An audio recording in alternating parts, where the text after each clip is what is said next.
साईं राम। मैं आज बाबा की कृपा से और बाबा की आदेश के अनुसार मैं साई सत्य के उदी की महिमा का वर्णन करने जा रही हूँ। साईं राम।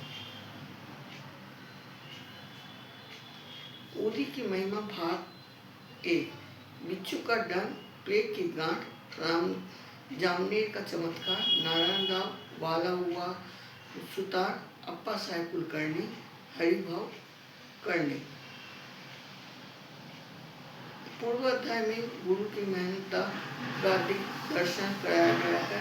अब इस अध्याय में उदी के महत्व का वर्णन किया जाएगा।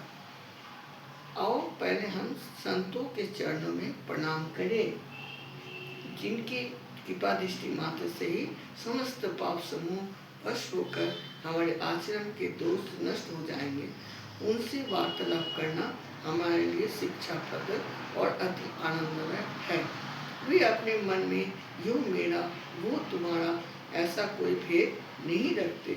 इस प्रकार के भेदभाव की कल्पना उनके हृदय में कभी भी उत्पन्न नहीं होती। उनका ऋण इस जन्मों में तो क्या, अनेक जन्मों में भी ना चुकाया जा सकेगा।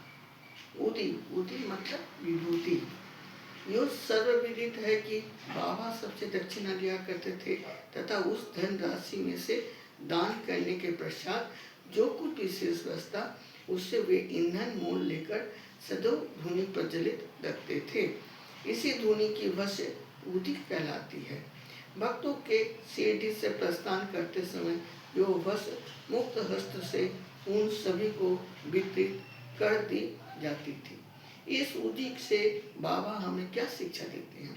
उदी वितरण कर बाबा हमें शिक्षा देते हैं कि इस अंगारे के समान गोचर होने वाले ब्रह्मांड का प्रतिबिंब भस्म के ही समान है।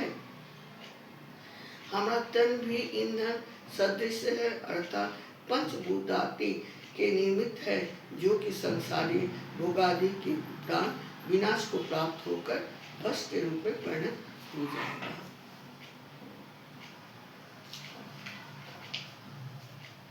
भक्तों को इस बात की स्थिति दिलाने के हेतु ही कि अंत में यो देह वश्य सदृश होने वाली है, बाबा उदी वितरण किया करते थे। बाबा इस उदी के द्वारा एक और भी शिक्षा प्रदान करते हैं कि इस संसार में ब्रह्म ही सत्य और जगत मिथ्या है। हम जगत में अकेले ही आए हैं और अकेले ही जाएंगे। पूर्व में यो देखने में आ चुका है और अभी भी अनुभव किया जा रहा है कि इस उदी ने अनेक शारीरिक और मानसिक रोगियों को स्वस्थ प्रदान किया है। यथार्थ में बाबा तो भक्तों को दक्षिणा और उदी द्वारा सत्य और असत्य में विवेक तथा असत्य के त्याग का सिद्धांत समझाना चाहते थे। इस उदी के वैराग्य और दक्षिणा से त्याग का शिक्षा मिलती है। इन दोनों के अभाव में इस माया रूपी भव सागर को पार करना कठिन है।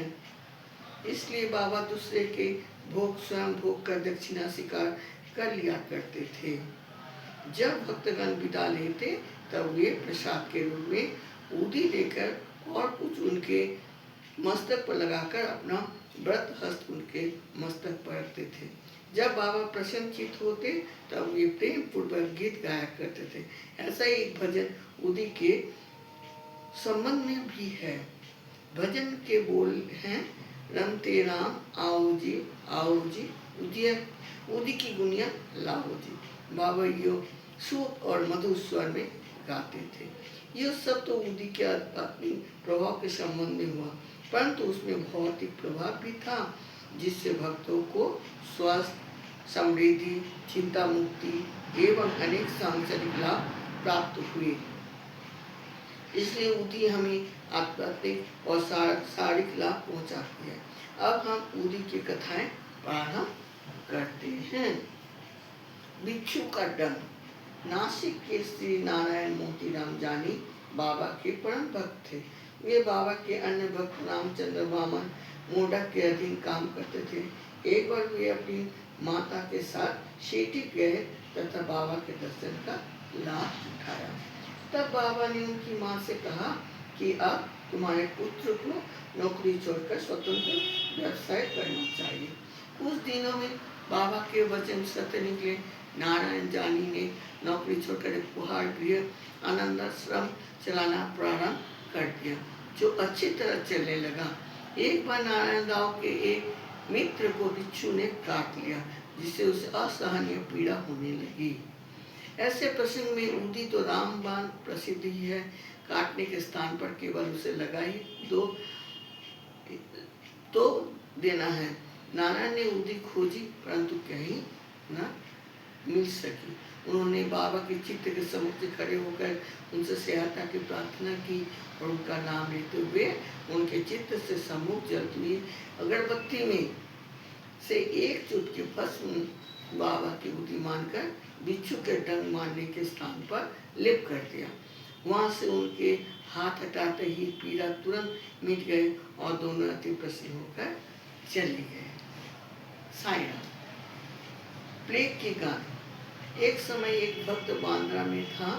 उसे वहाँ पता चला कि उसकी लड़की जो दूसरे स्थान पर है प्लेग ग्रस्त है और उसे गिर के निकल आई है। उनके पास उस समय ऊदी नहीं थी, इसलिए उन्होंने नाना चंदोकर के पास ऊदी भेजने के लिए सूचना भेजी। नाना साहब थाने रेलवे स्टेशन के समीप रास्ते में ही थे। जब उनके पास यह सूचना पहुंची, वे अपनी पत्नी से कल्याण जा रहे थे।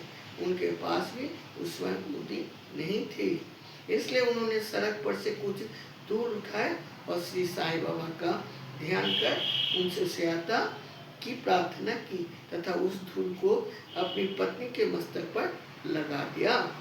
वो भक्त खड़े खड़े यह सब नाटक देख रहा था।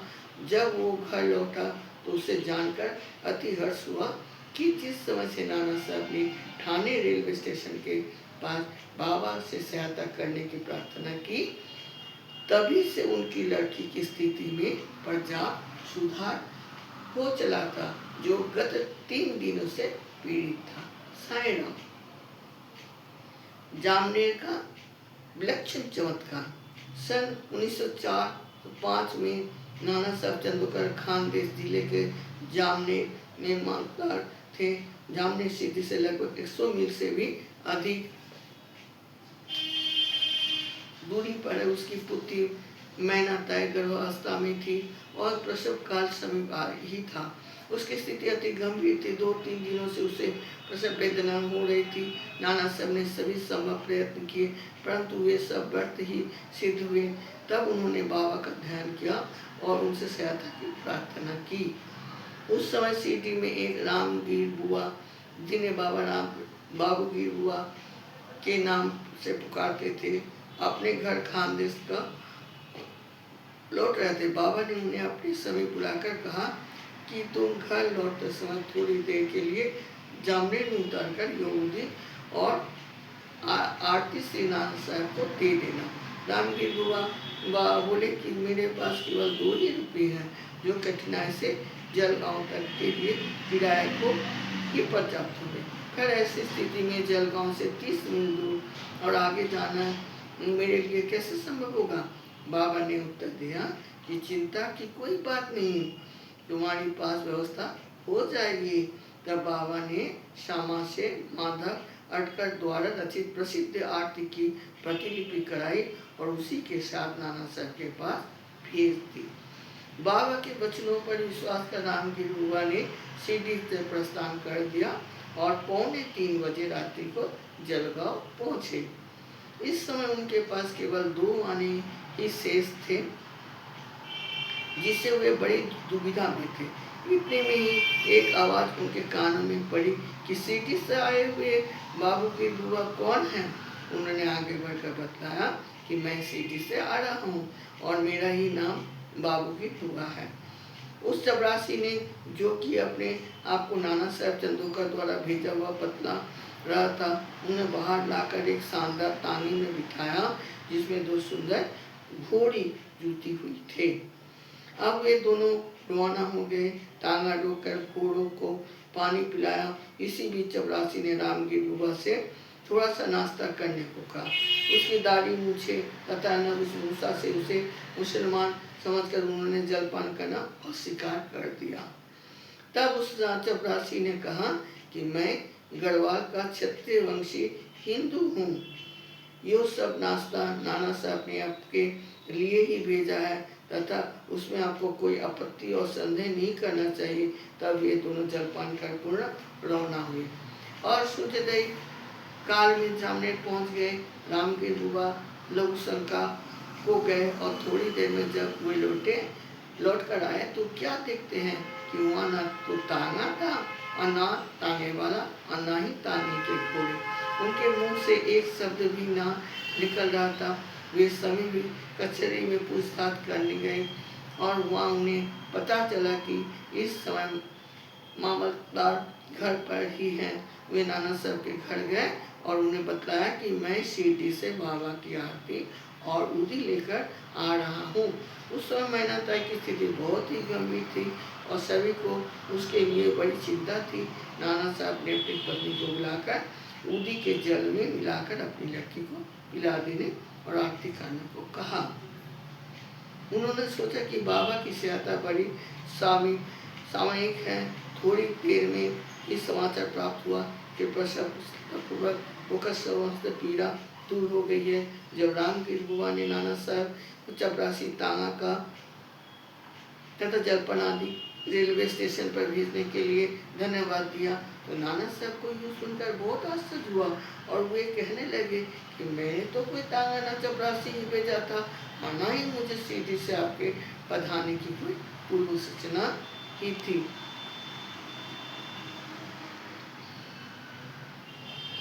साइड